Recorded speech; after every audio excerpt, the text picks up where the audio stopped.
a seafood broil. But don't worry, we'll show you how on CVM Cook Shop. From your favorite Christmas recipes to all the holiday entertainment, stay locked in to CVM Television. So from our CVM family to yours, have a Merry Christmas and a Happy New Year. Jamaica, make we do the right thing. Make we live good today for a better tomorrow. Talk it out. Don't fight it out. The time by the Ministry of National Security is 6:30.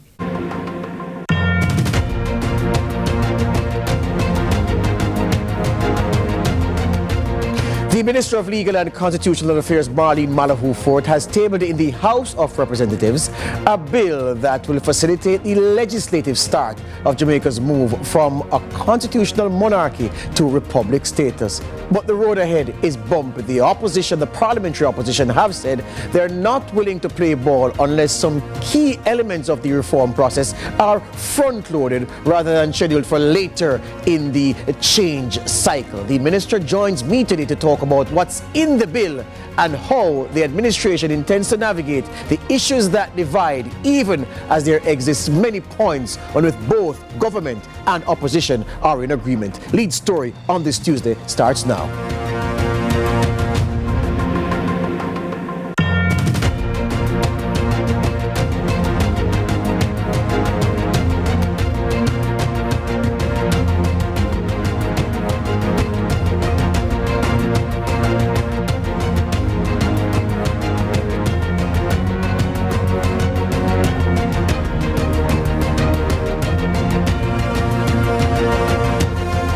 Welcome to Lead Story here on CVM TV. My name is George Davis. So good to have you on the show today. It's the season for giving, and I certainly hope that in whatever way you can, however small, that you're extending some assistance, offering something to someone in your circle, not just immediate family, but those outside your immediate family. It's very important, and if all of us do this, then everyone will have at least something to hold on to in this best of seasons. The issue of constitutional reform looms large on the government's agenda, not so much the opposition, the parliamentary opposition, but on a Tuesday, in the most recent sitting of Parliament last week, the Minister of Legal and Constitutional Affairs, she did table a document, you know. That document concerned the legislative start of the process to take Jamaica out of the situation of being a constitutional monarchy into a republic.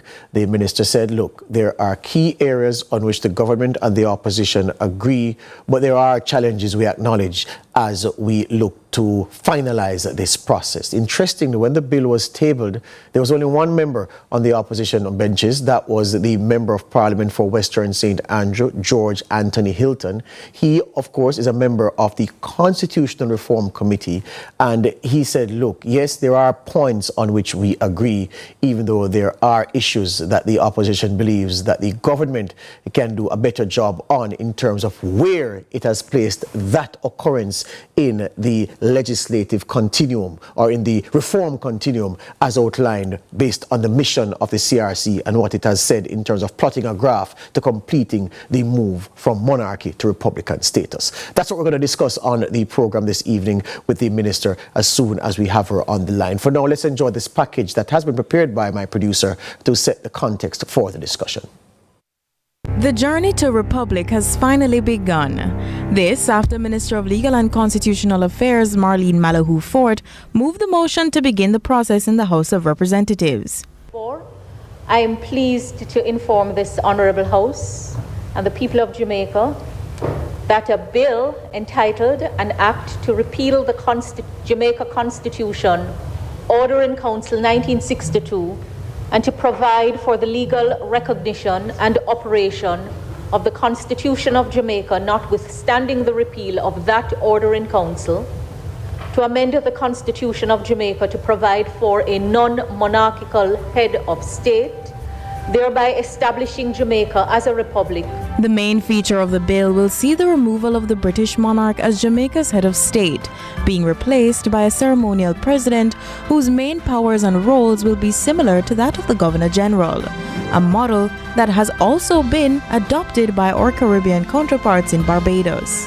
Malahoo Fort also announced some proposed changes to the composition and sitting of Parliament. note that for the first time, the Constitution is making provision for the joint sitting of the Senate and the House of Representatives. Currently, the two houses sit by convention at the ceremonial opening of the Parliament and when foreign heads of state or heads of government visit. We will see an expanded Senate to include senators appointed independently of the political parties in the House of Representatives. And in this regard, when appointments are being made in that category, consideration is to be given to the representation of the interest of Jamaican citizens living abroad. The constitutional reform also included some formal recognition of Jamaica's national symbols. The national items comprising the national emblem, the national flag, the national anthem, both lyrics and music, the national symbols, which are the national tree, the national flower, the national fruit, and the national bird, along with our national motto, the national pledge, the national song, lyrics and music, and the national prayer are included in the Constitution for the first time. But the journey to republic in true Jamaican style has met some potholes. The opposition People's National Party has articulated issues with the process, most notably surrounding the matter of Jamaica's removing of the Privy Council as Jamaica's final appellate court. Last year, Jamaica embarked upon a formal process of constitutional reform.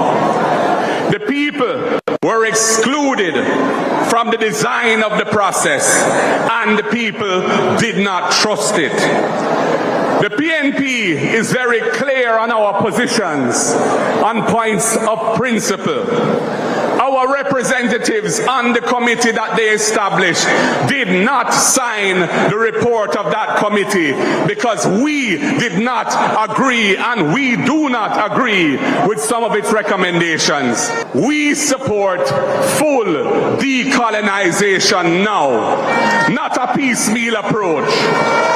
No more foreign king as our head of state, and no more inaccessible final court on the other side of the world that decides our laws. The government has said that the reform process will be phased and the matter of the final appellate court will follow. The Jamaican constitution requires a 2/3 majority in parliament and a referendum before the country can be declared as a republic. So what will this journey of constitutional reform look like? Well, we speak to the Minister of Legal and Constitutional Affairs, Marlene Malahoo Fort, here on Lead Story. Courtney Lewis for Lead Story.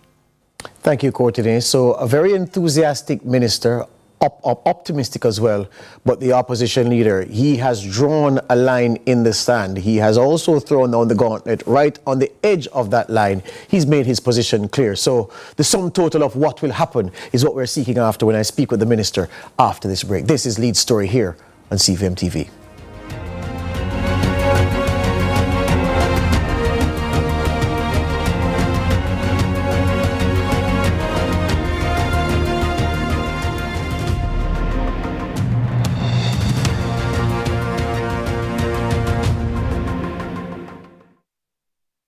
Christmas a come go down a Bashko.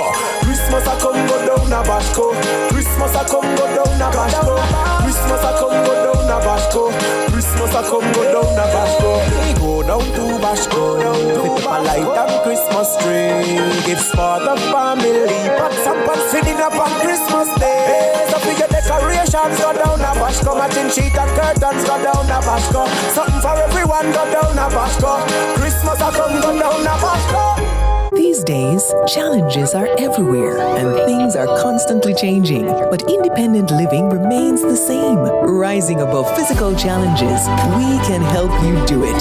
For years, we have been Jamaica's trusted provider for solutions to improve patient care, safety, and the general quality of life. No matter your age or your physical limitation, we are the caring store, waiting to serve you. It's time to experience independent living. Visit us today.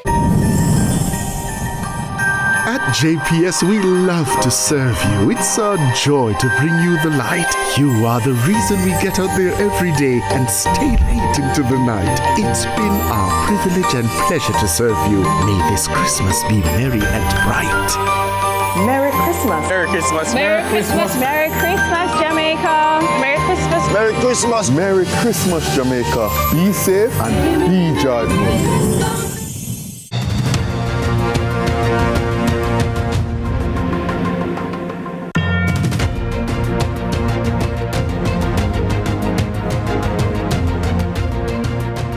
The Constitution Amendment Republic Act 2024 has been tabled in the House of Representatives. This marks the legislative start of this process to move Jamaica from the position of being a part of the British, well, being tethered to the British monarchy, through to Republican status, and the Minister of Legal and Constitutional Affairs is putting in the hard yards and is anchoring this ship as we speak. As I said before the break, the opposition have made its position clear. So as I welcome the Minister to the discussion this evening, there are some critical issues to speak to at the time we have. Good evening, Minister. Welcome to the program. Thank you, Mr. Davis, and good evening to your viewers and listeners. Excellent. So how should we view what happened in the Parliament recently when you tabled that document? Should we be driven by the enthusiasm with which you spoke, the optimism which you expressed, or must we be concerned that the expressed position of the opposition means that this effort, the flame of this effort, will be doused by the sands of time? George. That's a matter for you and everyone else. I think that the government's commitment to moving the process forward is very clear. This is the furthest it has ever been taken. Nationally, these goals have been set since we have attained independence. And with much talk, little has been done. And so here we are. The Constitution can only be changed with the presentation of a bill to alter it. It's not the talk outside of Parliament that will bring the changes. And so we have moved the process forward because we are working on the change as a national goal. Now, the process involves the parliamentary opposition as well as the people. I listened to the clip that you aired where Mr. Mark Golding said that the people were excluded from the process, and as such, they disagree with it.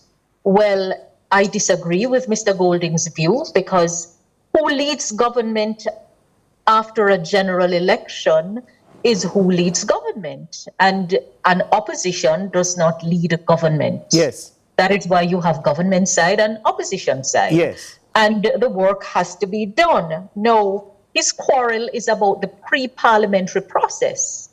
And if he were to say that the people were excluded, then I don't know what he is assessing, because the provisions that we're seeking to change are the same set of provisions that work was done on previously by the Constitution Reform Commission under previous PNP administration. And the recommendations being implemented are the same set of recommendations that were made. But you know that when you have an implementation gap, wisdom dictates that you look to see whether the assumptions continue to hold. And so the Constitutional Reform Committee was designed to have the voice of not only government, who is leading on the matter, but the parliamentary opposition. And bear in mind that the composition of the committee was stalled for a long time until Mr. Golding agreed to name the parliamentary opposition representatives to the committee. So I don't know how in the face of that, he is saying that they were excluded. Yes. We also have members of the wider society Yes. on the committee. So That's the pre-parliamentary process. Yes. So here's the thing, Minister. Even with that, so here's the we thing. still don't get to the work until the bill gets to Parliament. So here's the thing. The pre-parliamentary process also involved town hall meetings. I listened to several of them, so I know that the wider public's view was canvassed as part of the pre-parliamentary process. And that's on record. I don't think that brooks any argument, because it's not as if it's an opinion whether or not the public's opinion was sought. The fact is the public's opinion was sought. But here's the thing now.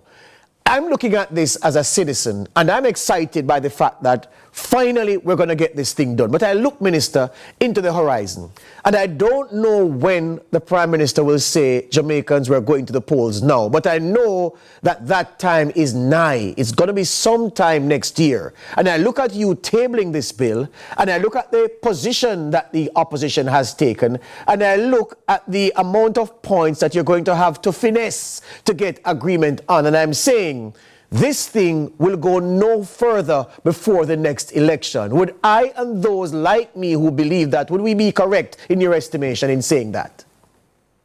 Well, I take a different view. You can't wish away your context, and I do not believe that you should stop the work because election is near. That is why you get lame duck governments. The reality is that the work of governing must continue, and the Parliament's role is to pass laws for peace, order, and good government of Jamaica. These are national goals that we have set. And for one reason or the other, we have been stuck outside of Parliament because the talk never ends. And now we finally have gotten the bill to Parliament. Now, it is true that what can be done will have to be determined by the length of the remainder of the life of the Parliament, because for the reforms we're seeking to move, the timeline is set by the Constitution. Yes. The process is slow and it's deliberate, and you have wait period. So here is what I say. I'm not going to be overly preoccupied with the timeline. We get as far as we go. The Constitution, the Constitution makers in their wisdom understood that the work can be done over the life of 2 parliaments in 2 successive sessions. So the intention is to move with what we can get done in the life of this parliament and to continue in the next session in a new parliament. Hold the point for us, Minister. I have to take a break. This is Lead Story here on CVM TV, speaking with the Minister of Legal and Constitutional Affairs, the Member of Parliament for West Central St. James, Marlene Malahoo Fort.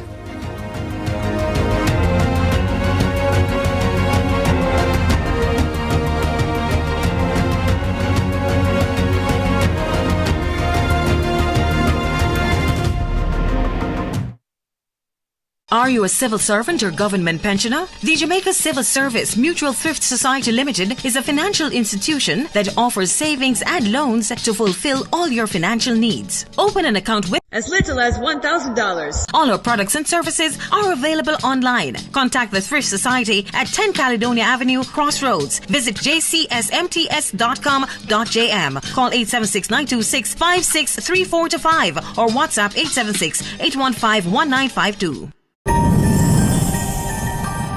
At JPS, we love to serve you. It's our joy to bring you the light. You are the reason we get out there every day and stay late into the night. It's been our privilege and pleasure to serve you. May this Christmas be merry and bright.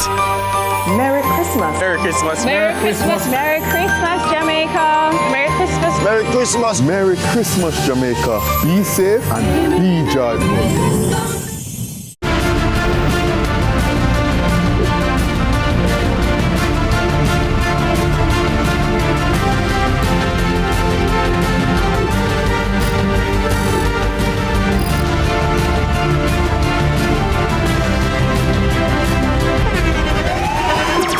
The internationally acclaimed On Stage with Winfred Williams. At a new time, Saturdays at 8 p.m. on CVM TV. So much more than entertainment.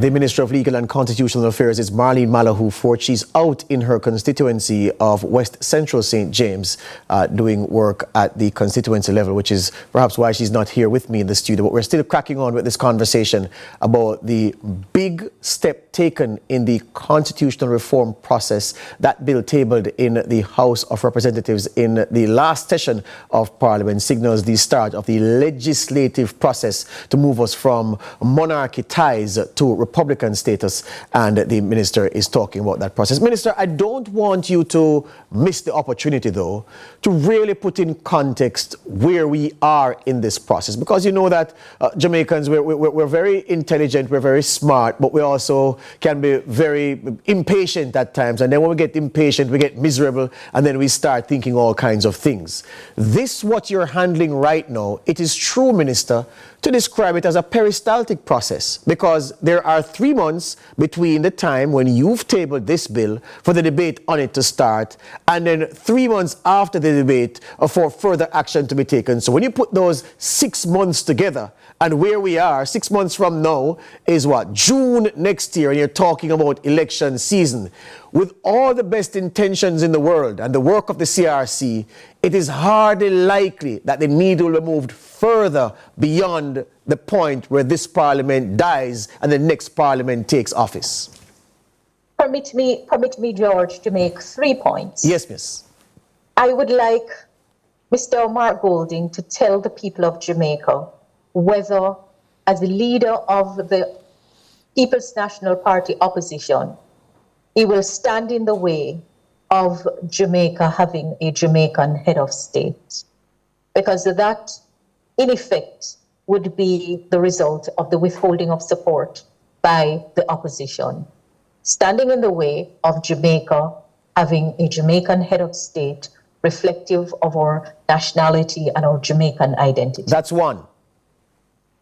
The other point I wish to make is that the matter of which final court for Jamaica shouldn't be viewed as what the People's National Party opposition wants.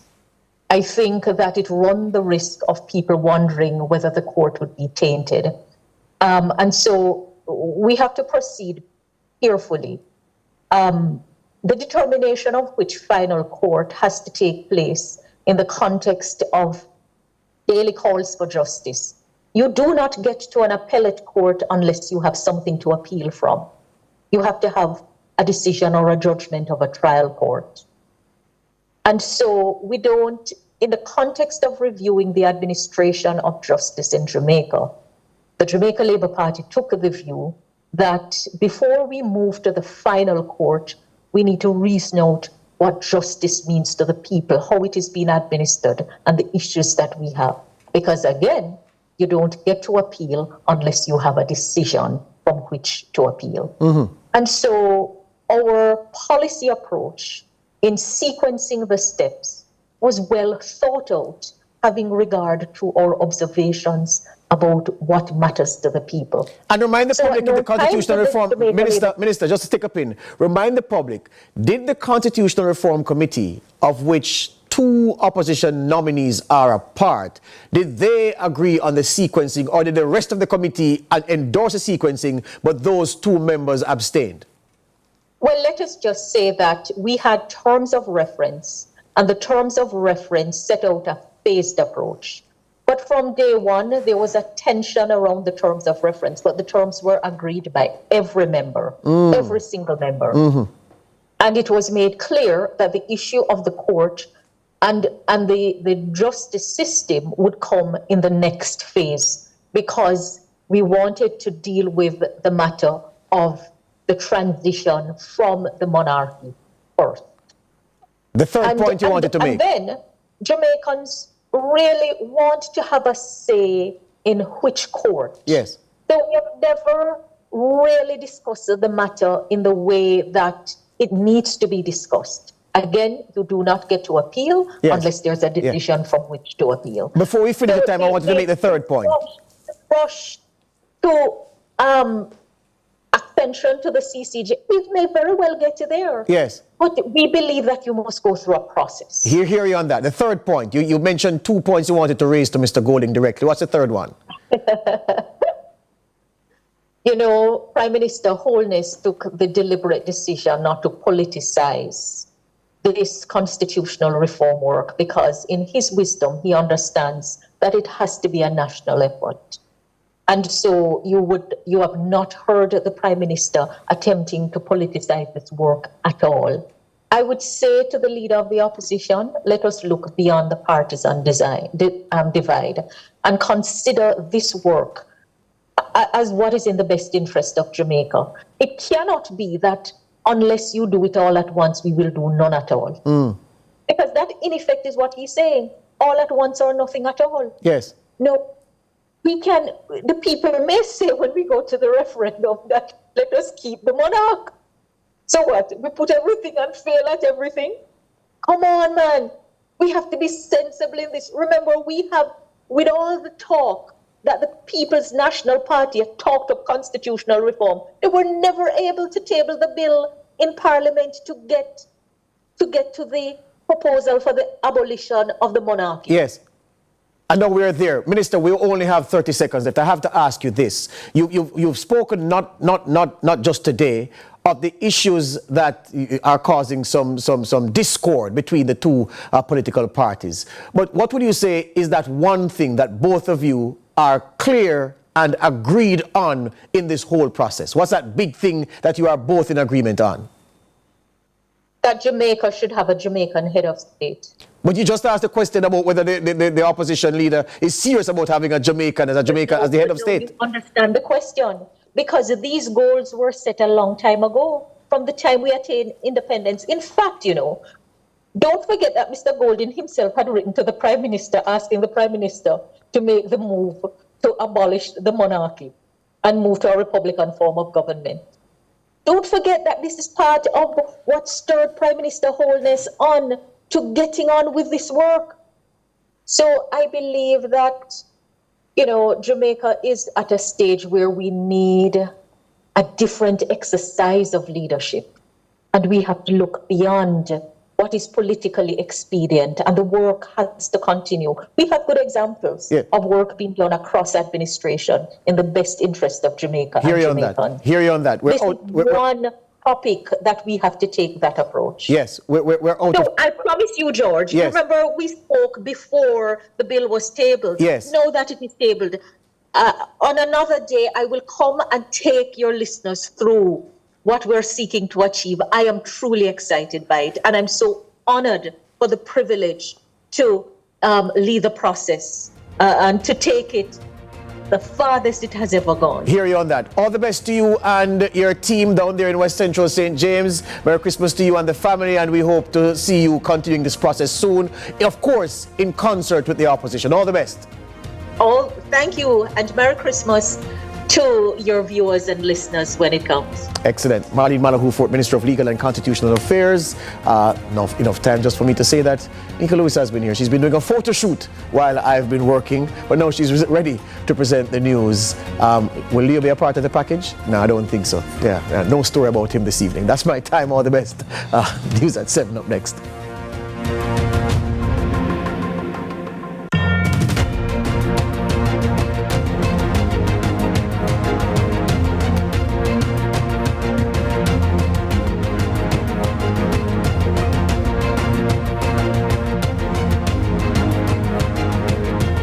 It's your girl Tassanchin Crooks, and you're watching CVM See It Happen.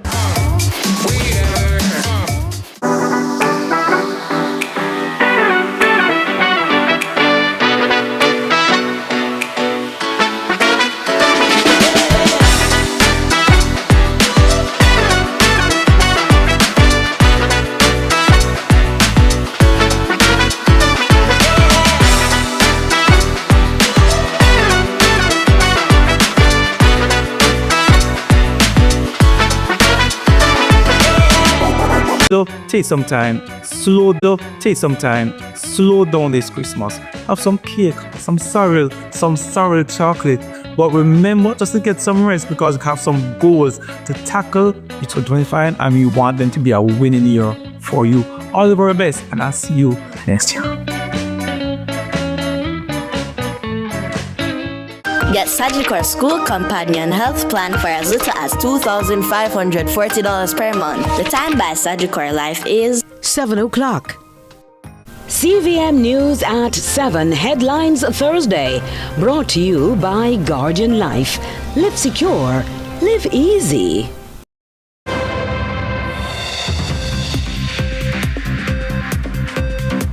Tonight in News at 7, St. James residents protest police triple fatal shooting on Christmas Eve. Kingston mayor clears air on Jack Den building breach. Sting promoter talks show cancellation. Confusion cited. And in sports, Roman's hat-trick opens up a lead of 3 over Tevin Foster in Run for Jockeys Championship.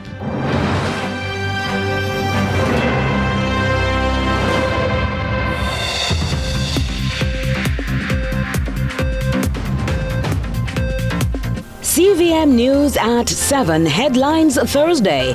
Brought to you by Guardian Life. Live secure. Live easy. No more fear of missing out. CVM TV News is on YouTube. Get up-to-date news, sports, and business content at CVM TV News anytime, anywhere. Subscribe now to CVM TV News to see it happen.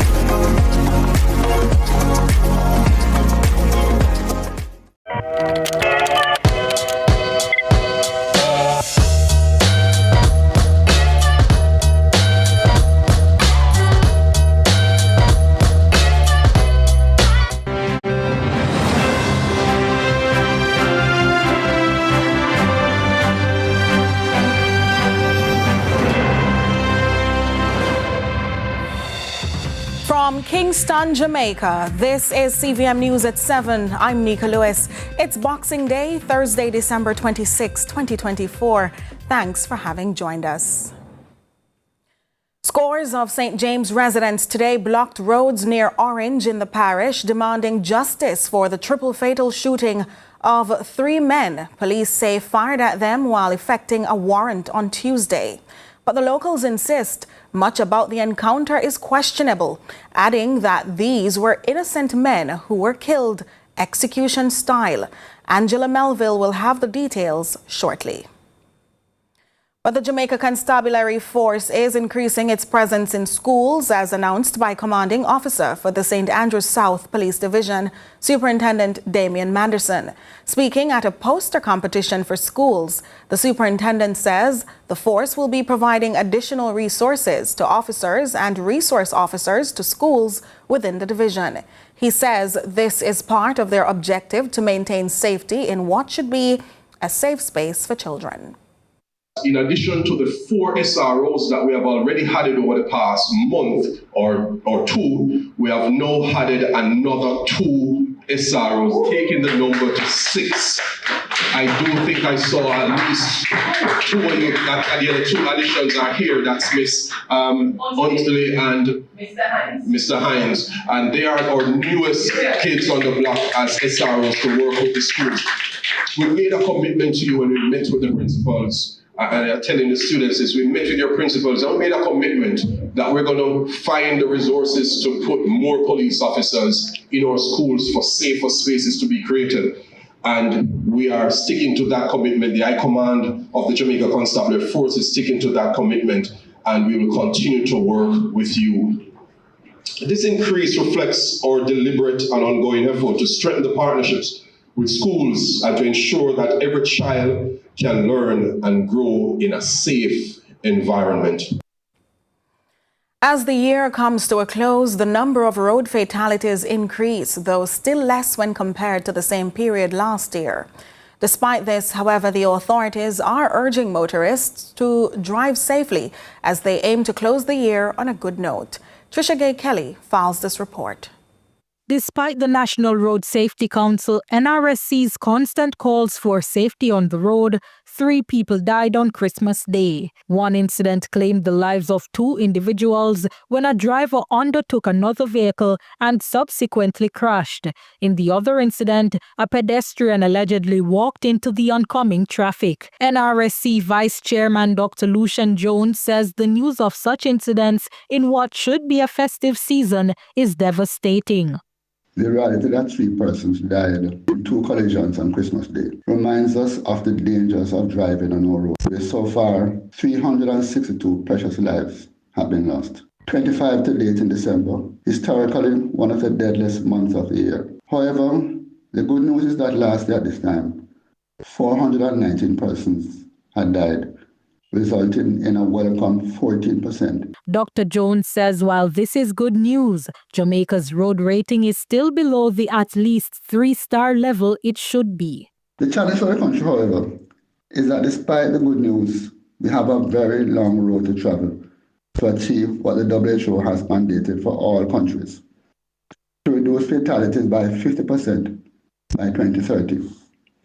To achieve this, Jamaica would have to record no more than 220 road deaths in 6 years' time. However, the road safety expert says this is only achievable if road users adhere to the new road code. He does commend the government, however, for its efforts in increasing security measures, including cameras to detect speeding with an increased fine for each ticket. Dr. Jones is anticipating major changes in 2025 with the Council's ability to carry out parliamentary mandates by that time. This, as in recent years, the National Safety Council has had to depend on international funding to finance road safety projects in Jamaica, including a well-needed national coalition for helmet wearing and funds to provide breathalyzers for the police, and additional training and also data collection. He is hopeful things will remain this way, predicting that the total will grow to little under 370 by the end of the year based on the current trend. If this does come to fruition, it means Jamaica's road fatalities this year would be approximately 55 people less than 2023. Dr. Jones says this is achievable, but it is too soon to tell with 5 days left in the year. Trisha Gay Kelly, CVM News.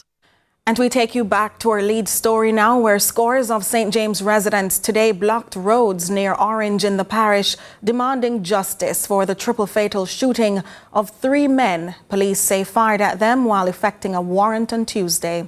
But the locals insist much about the encounter is questionable, adding that these were innocent men who were killed execution style. Angela Melville has that story. Dead men tell no tales, but lawmen say they seized 3 firearms from 3 men shot and killed in Orange, Montego Bay, St. James on Christmas Eve. The incident, though now under investigation by Indicom, has triggered a storm of rage by locals, some of whom claim the men were innocent. Among those left to mourn the victims is a woman who spoke off camera, the spouse of one of the dead men. 5 o'clock, and then come. And then I beat the door, say police. And my boyfriend turned to me and say, oh, police come back. And the other day we give them 500,000. He turned to me and said, B, you know, say, I kill and go kill me.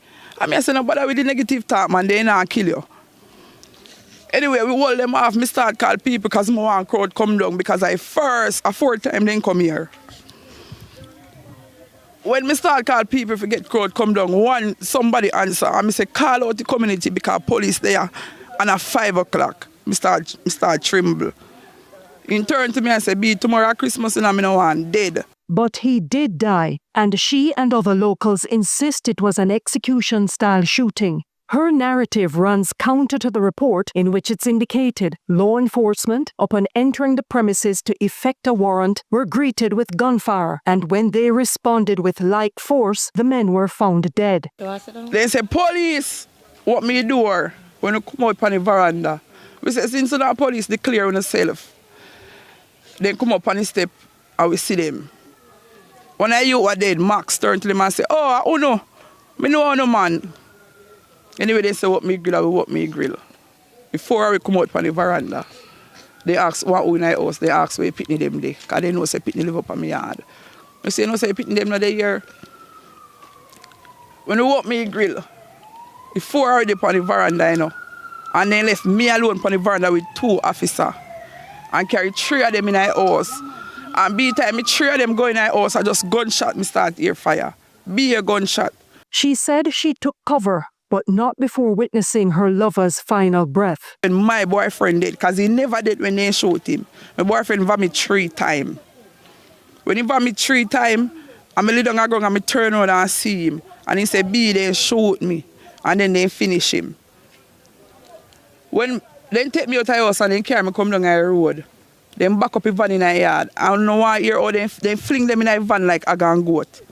So if they dead, if fling what they get, they half dead. And then dead for in the house. Because in the house, we go video it, you know, because then go put it on the media, you know. One of them get headshot, because you can see it marrow and it tissue. And what they want to call it on the wall. One of them dead in my pit in the bathroom. One of them dead in my kitchen. And one of them dead in the hall. The locals are demanding answers, but more so, justice. A dead man. So you have 3 individuals. You go in there, you bound them first. And then you kill them. Want to justice. Want to justice. You know, carry them and make them face 10 times in front of the court. That would be the right thing to do. Carry them and make them face 10 times in court. You don't just kill them. Exactly. Come on, man, that's wrong. Clear up the one with busted.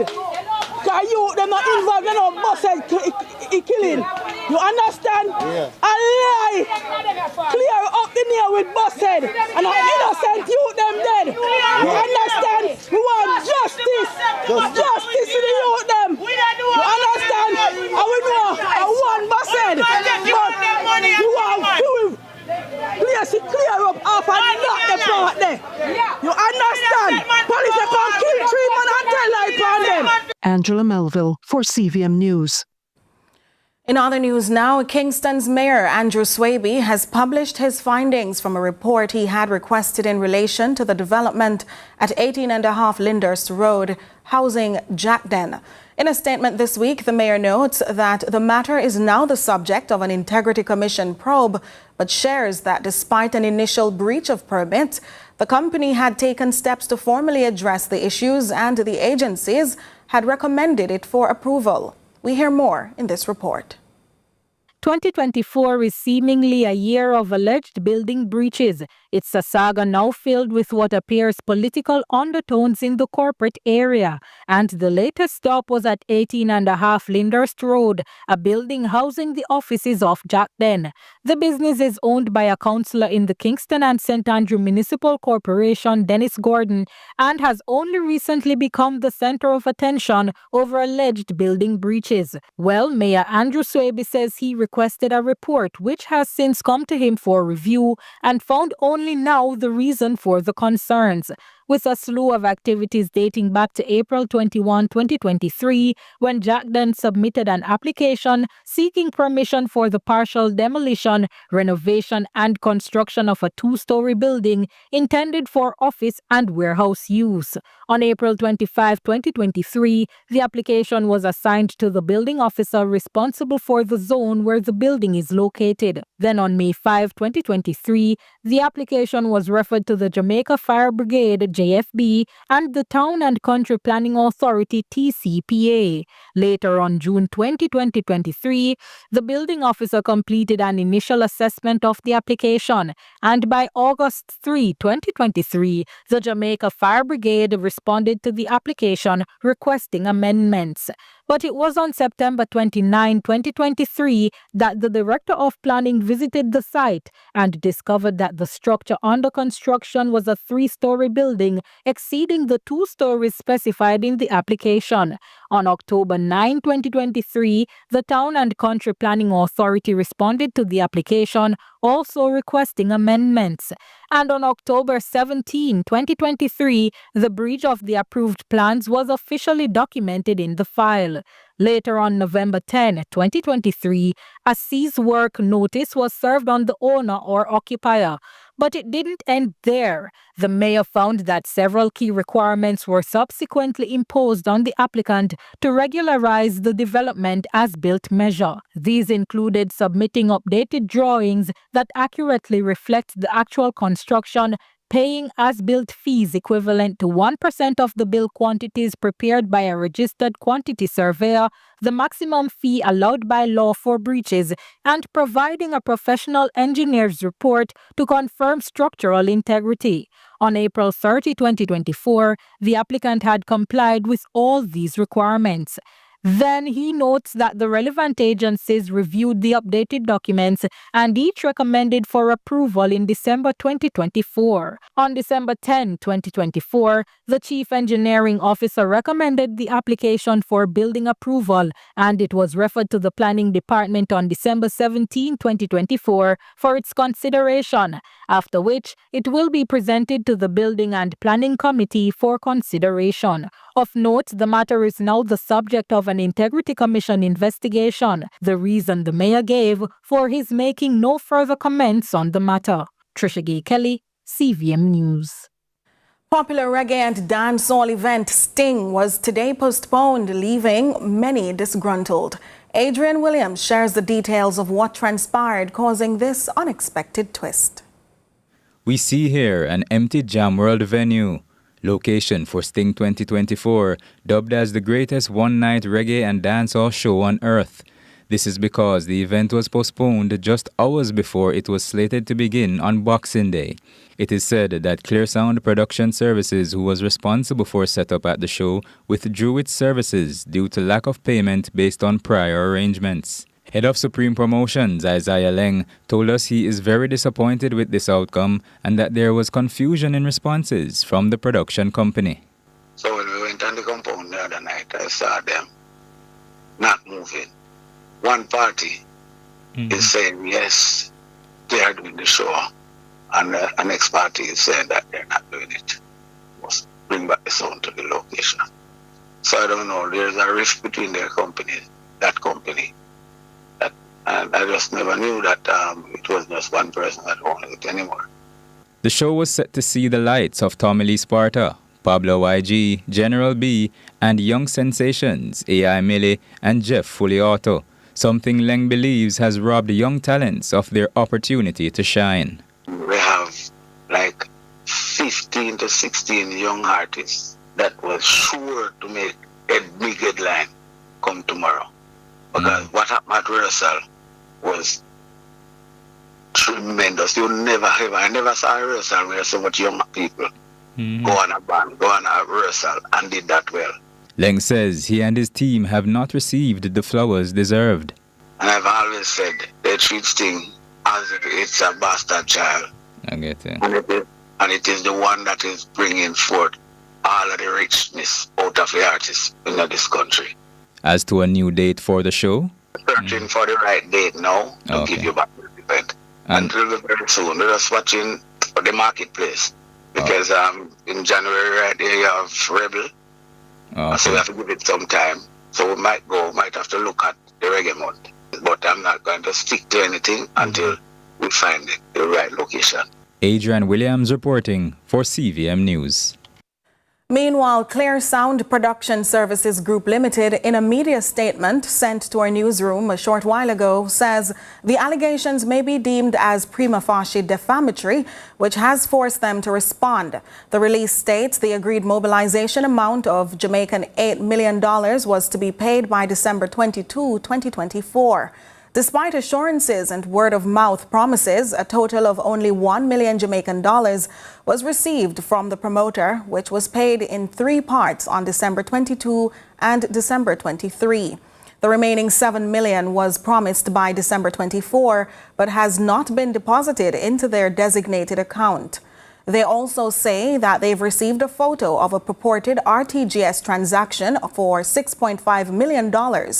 However, this amount remains outstanding, and information was gleaned suggesting that the amount was never sent.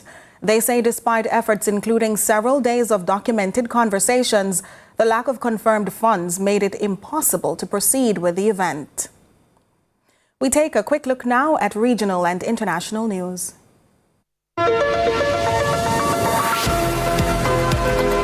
We begin with news in the region. In Trinidad and Tobago, Commissioner of Police Erla Harewood Christopher has expressed disappointment at the 600 homicide mark for 2024. In a statement, the police commissioner said the criminal element in Trinidad and Tobago persists and continues to create opportunities for violent crimes to be committed. More from TTT News.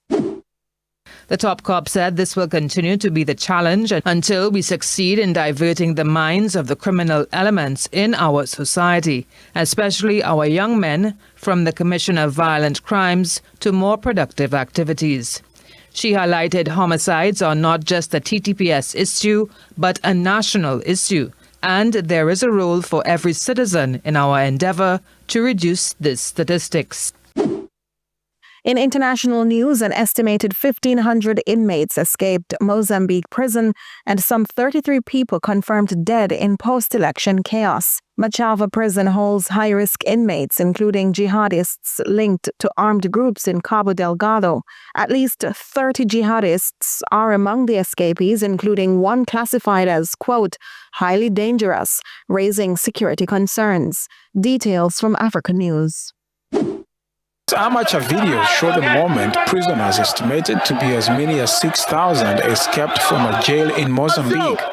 The Southern African country has gradually descended into chaos, prompted by the outcome of the October 8 presidential election, which was rejected by the opposition. This inmate says he was in the maximum security section of the prison before being freed by his colleagues. We are not here to hurt anyone. You understand. These handcuffs are because I lit the first flame in the maximum security prison. I was in the disciplinary cell. My colleagues started the revolution and freed me. That's it for regional and international news. Stay with us for sports after this break.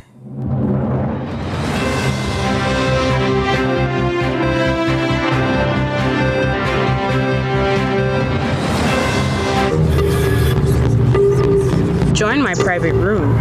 Only $1,000 for a grand time. That I know me. We never said that. But who going to believe me? That is correct. $4,350,000. Yes, go ahead. $4 million? I never approved that. Yes, me go doctor tomorrow. So me have to get the money today, no longer. Then no me face that. We never make no record or beg nobody no money. Deepfakes are AI-generated images and videos made to look and sound like people we know and trust. They're used to spread misinformation, destroy reputations, and are used to commit fraud and scams. Don't fall victim to deepfakes. Protect yourself. For more information, visit broadcastingcommission.org or scan the QR code on screen.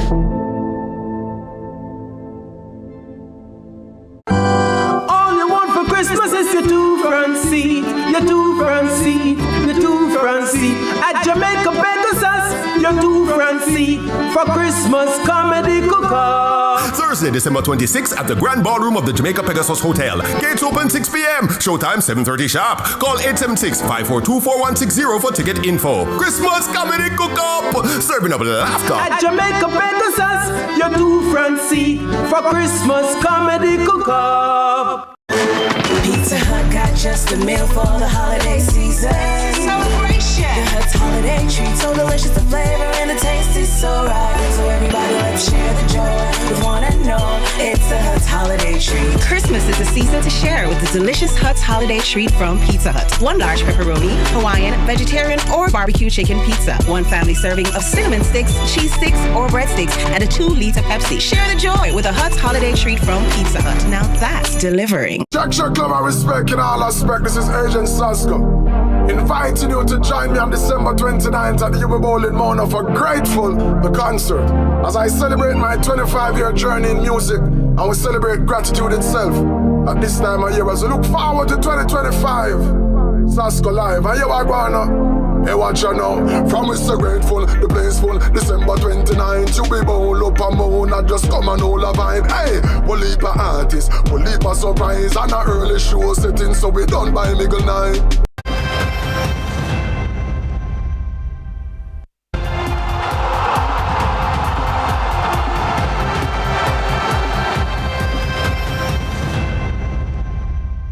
Good evening and welcome to sports. My name is Orville Higgins and we start with some cricket. Having been thoroughly outplayed by India in the first two one-day internationals, the West Indies women go into Friday's third and final ODI needing to win to avoid the series whitewash. The game bowls off 11 tonight, Jamaica time. Head coach Shane Deeds would love to see the bowlers restrict the Indian batters to less than 300 runs. And while the first two results didn't go in favor of the Caribbean women, Deeds emphasizes that they are working hard. We haven't been able to bowl consistent line of length and bowl to a field, and in the good wickets here, fast outfields, you've got to be able to sort of cut off one side of the field and be able to bowl to a field, and we haven't been able to do that. We've been leaking two bad balls and over, going for 4 minimum, and the Indian team have batted really well and punished anything we've missed. So very disappointing.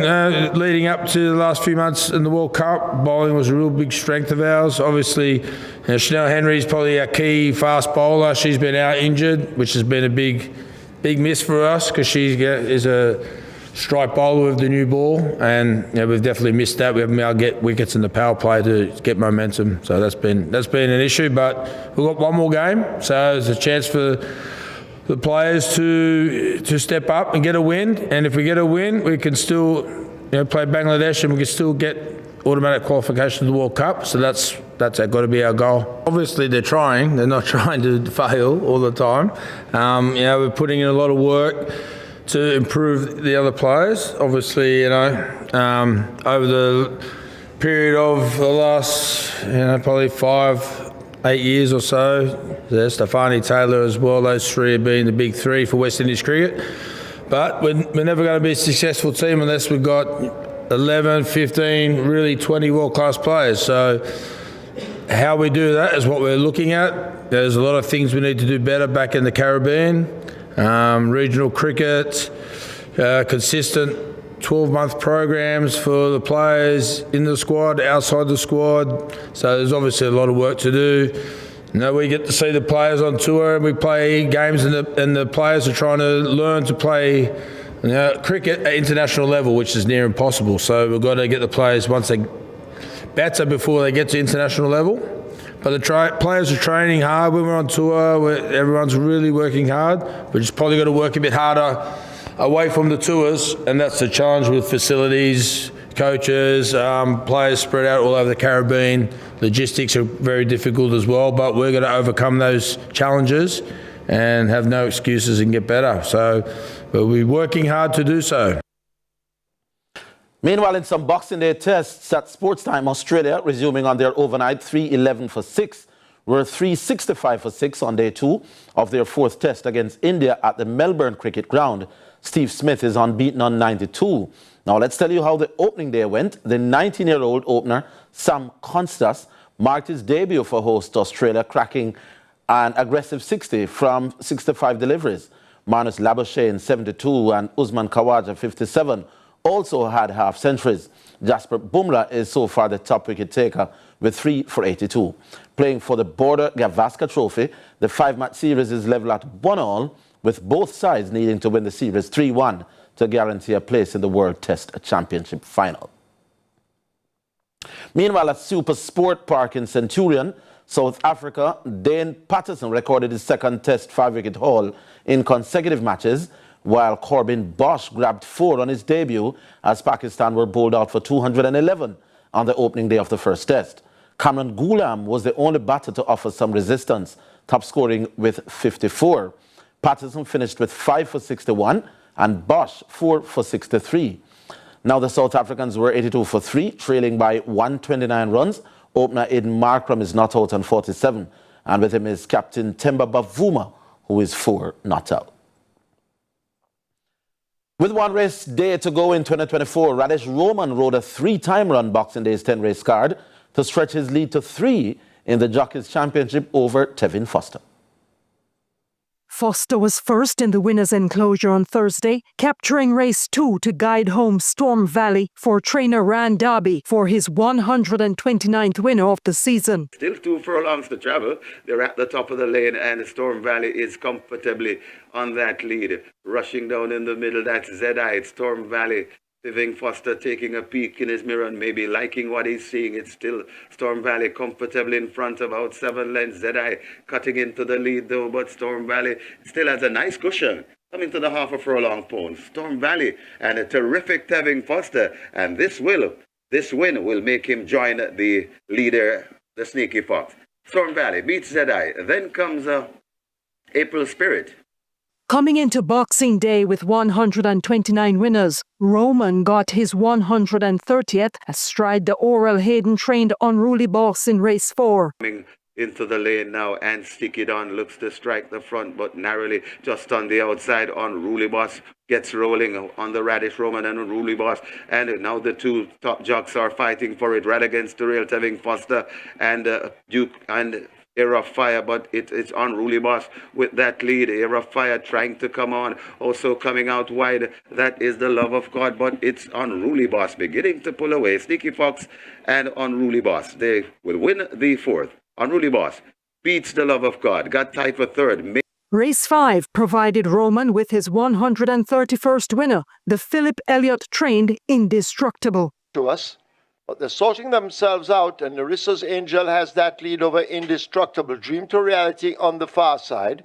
The Miracle Angel running nearest to us along with First Grandson right against the fence. But they race away now inside the last quarter. Indestructible now comes through and looks to just have that lead over Narissa's Angel. The Miracle Angel will have a lot of running to do. First Grandson is under the stand fence, but Indestructible has now taken charge and begins to drift toward us. It's Indestructible with that lead. The Miracle Angel now asked to close up. Dream to Reality is on the far side, but it's Indestructible out in front. Indestructible and a Radish Roman with that lead. A Dream to Reality trying to close with the Miracle Angel.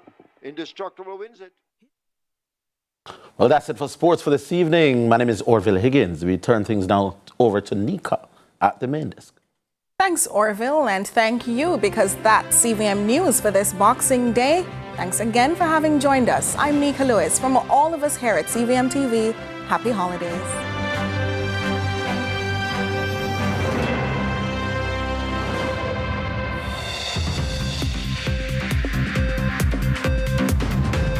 Hey, what's up? This is Alaine, and this is CVM See It Happen.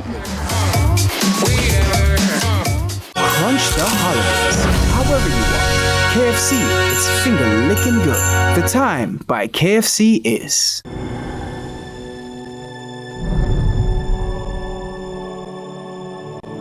The following program has been rated PG-13 and is suitable for viewers over the age of 13 years.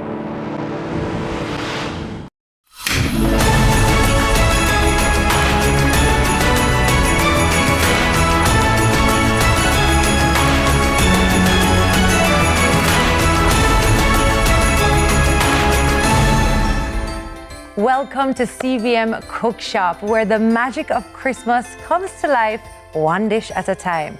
Listen, it's just 7 days left until the big day, and we're diving headfirst into the holiday spirit, bringing you the best recipes to make your Christmas meal extra special.